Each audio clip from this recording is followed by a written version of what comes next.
Hey guys, today I'm teaching you how to create a Waze account in 2026.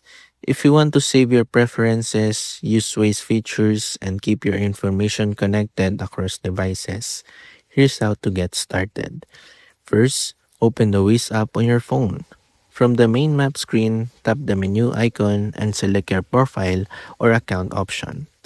Next, choose the option to create or sign up for an account.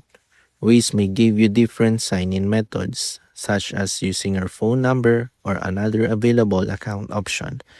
Follow the instructions on your screen and enter the required information. If Waze sends you a verification code, enter the code to confirm your account.